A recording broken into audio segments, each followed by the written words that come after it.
Thanks, Paul. Coming up next, a live update on the devastating tornadoes that tore through Missouri, leaving catastrophic destruction. We have a brand new update on what's going on there on the ground and new images for you right after this.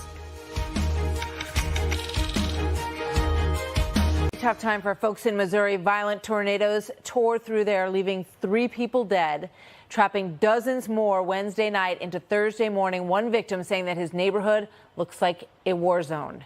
You know, you always hear that in these situations, and until you walk around them, then you get it.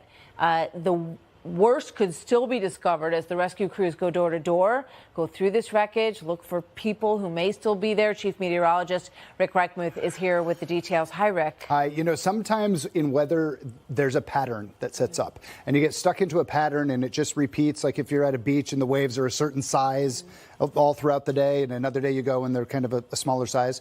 You get into a pattern, and we're in that right now, this really active pattern of tornadoes. There's been about 140 of them in the last 5 days. Wow. So it's an incredible amount of tornadoes. There were the 3 fatalities yesterday. Fortunately, there hasn't been that much damage with them, and a lot of them have been happening in places that aren't as populated.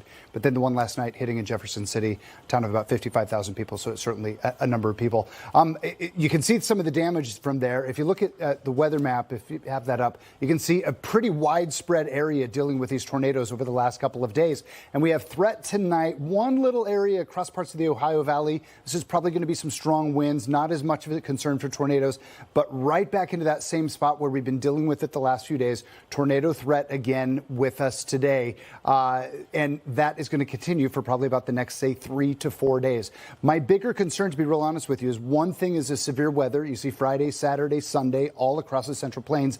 It's the amount of precipitation that's going to fall because we're locked in this same pattern. If you're in the southeast, by the way, it is about 100, 105 degrees. We're breaking records with high temperatures in May. And where that cold air out across the west, I was just out in the west and we had a bunch of snow in Flagstaff, Arizona. Unreal. That cold and heat is causing what's happening in the central part of the country. And we're going to have another 4 to 6 inches of rain.